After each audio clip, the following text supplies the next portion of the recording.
So, yun guys, puntahan ko lang yung anak ko kasi nakikialam na naman sa mga hugasin ko. Hoy! Anong ginagawa mo dyan? Mama, nag-go sa pinagkakita hindi ka na mapagod. Aba, bait naman ha. Ano kaya yan? Baka ngayon lang na maliit ka pa. Tapos paglaki mo na hindi ka na mautusan. Hindi po kaya ko pa rin eh. Kaya mo pa rin. Paano ka magugas? Patingin. Ano ilalagay mo dyan? Joy. Ito. Joy.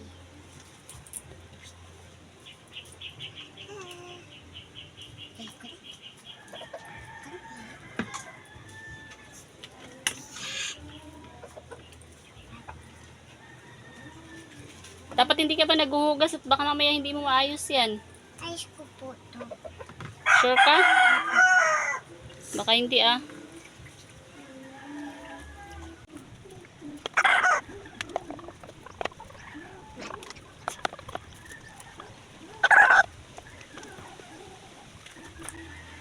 So ayan, dahil hindi niya abot, tingnan mo. Gumagawa talaga ng paraan, oh, tingnan mo.